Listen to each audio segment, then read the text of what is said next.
Around 170 million children across the world are involved in child labor. Due to our world becoming fast-paced, this has led to fast fashion. Companies who use these unethical practices need to be shut down immediately. They are putting children in danger in unsafe environments and paying them little to no money. Let's take a look at the effects of child labor on children. There are physical and mental risks.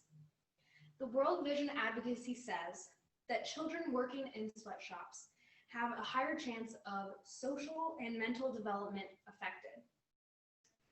And what happens to you as a child can have long-lasting effects. And the World Vision Advocacy also says that in 2017 alone, 152 million children ages 5 to 17 were involved in child labor. These children are being forced into labor and they are receiving little to no education. They are getting put in unsafe situations that have physical and psychological harm. It is also stated that children who are involved in child labor are more likely to send their children into child labor, creating a never-ending cycle. Child labor has horrible effects. However, this is not new, and this has been going on for years and years, and in fact, it keeps coming back. The Independent Institute says that sweatshops are re-emerging as an issue for American businesses. In the 1990s and 2000s, there were labor unions to protect workers from these sweatshop conditions.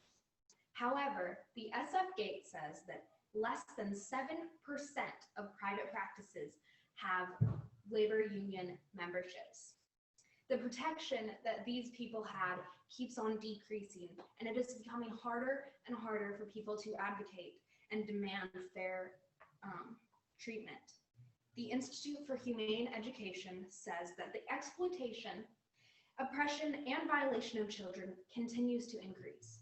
Despite popular belief of this issue becoming smaller, it is actually clearly growing into a bigger and bigger issue. So why do companies keep using these practices when it is obviously immoral and unethical? Fast fashion. Fast fashion is the use of cheap materials and cheap labor, oftentimes using child labor, to produce cheap products. Atlantic describes fast fashion as a cheap form of entertainment, and it has become a hobby for many people now. Their quick supply for ever so changing trends has become popular. Once a trend is done, they switch to the next one and throw out the old. However, at what cost? What can countries do to change this? Many countries have their own laws against child labor, such as the US has the Fair Labor Standards Act, or the FLSA. This act protects children from being put into child labor. There are also international laws used to help the rights of children, such as the UN Convention on the Rights of the Children, also known as the CRC. However, not all countries have instilled the CRC and other international laws. In order for these laws to be effective, all countries, or at least majority of countries, need to instill this to protect the rights of children. How can you help these children? The Institute for Humane Education has 10 tips on how you can help children who are experiencing child labor. Number 1, educate yourself. Learn about what's happening and what companies are using these unethical practices. Learn about what different laws are being put into place, and inform those around you so that you can maximize your voting power.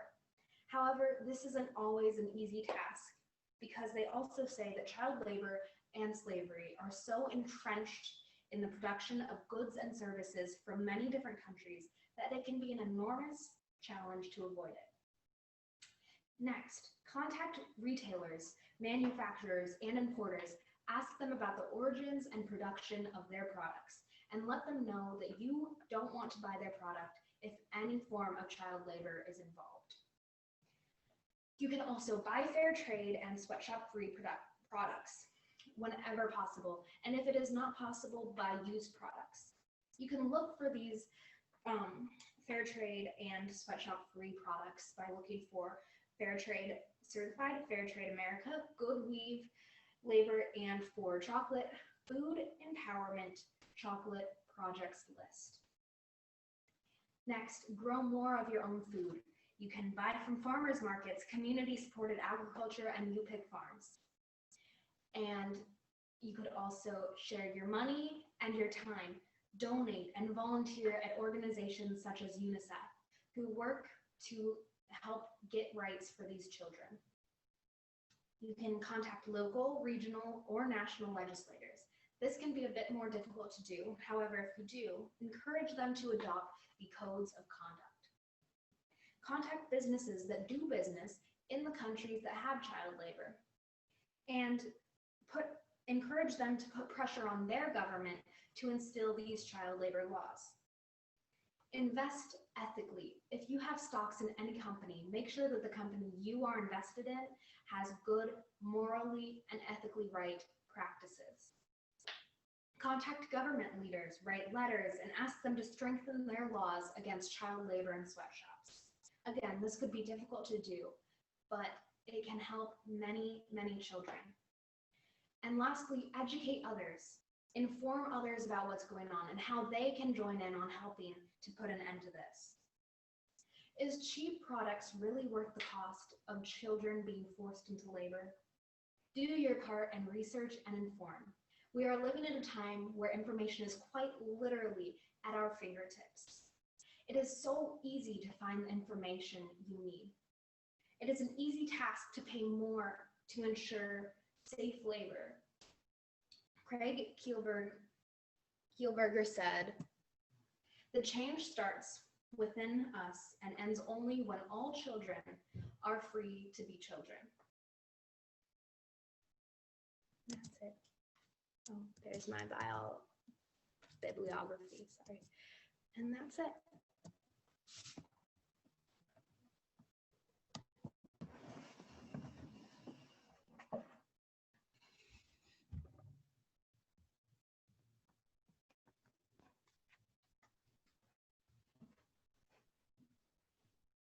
Hello there. Okay, I'll start over. Are you recording? Yeah. Okay. Hello there. My name is Sophie Nims, and today I'll be talking about same-sex marriage, why it has been legalized and why it should remain that way. To start us off, according to the Williams Institute of Law, 3.5% of adults in the U.S. identify as lesbian, gay, and bisexual. To put this in perspective, this is around 9 million people, and this is the same population size as the state of New Jersey. The Supreme Court ruled on the Obergefell versus Hodges case on January 26, 2015, that same-sex couples can legally marry anywhere in the United States. Even though this case has been around for 5 years, some people still oppose the ruling on this case. In fact, according to CNN, Justices Clarence Thomas and Samuel Alito lashed out about implications of this decision just last week, and this is causing discussion about whether or not this case should be overturned and whether or not same-sex people should be allowed to get married. And as you'll see, this case must not be overturned. Legalization of only opposite-sex marriage creates discrimination. Allowing only opposite-sex couples to get married is discrimination on the basis of sexual orientation. It creates inequality for same-sex couples and makes them second-class citizens, according to procon.org. This is the main reason why a legalization of same-sex marriage was deemed unconstitutional in the Supreme Court case in 2015.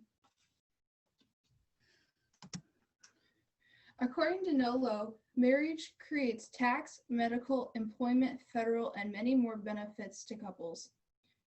For example, you can file your taxes jointly with your spouse if you're married. You can obtain insurance benefits through a spouse's employer if you're married. You can make medical decisions for your spouse if they are incapable of making the decisions on their own, so therefore you'd be able to make decisions for them that would best fit their wishes. You can take family leave to take care of your spouse during an illness. You can visit your spouse in a hospital intensive care unit or during restricted visiting hours in other parts of a medical facility because you're connected under the law. All couples are entitled to these benefits, no matter straight, gay, or anything else. So many of the people that don't agree with same-sex marriage are people who deem the purpose of marriage is for procreation. And obviously in a same-sex couple, they cannot procreate. This is infallible logic because this excludes people other than same-sex couples. Some couples choose not to have kids, meaning they're not going to procreate, and some are infertile, meaning one or both people in the relationship are unable to have kids and will also not be procreating. Many of the people against same-sex marriage are also against same-sex couples becoming parents because they feel they're not responsible enough or don't want them influencing children, and they feel that legalizing same-sex marriage would not normalize them having children. However, according to Live Science, gay parents may be better than their heterosexual counterparts. Around 50% of pregnancies in the US are accidental, meaning half of the children coming into the world were not planned and could be unwanted and treated poorly. Same-sex parents chose to start a family and are more committed. They went through the long, hard process of adoption and chose to have children. As you can see, the Obergefell versus Hodges case should not be overturned. Homosexual and heterosexual couples deserve the same rights, and one of those rights is to marry the person they choose. Marriage is about the union of two people who love each other, and it shouldn't matter what gender those two people are. Marriage isn't about procreation or having children, or if people aren't heterosexual or homosexual. It's about love, and everyone deserves the right to marry who they love. And that's it.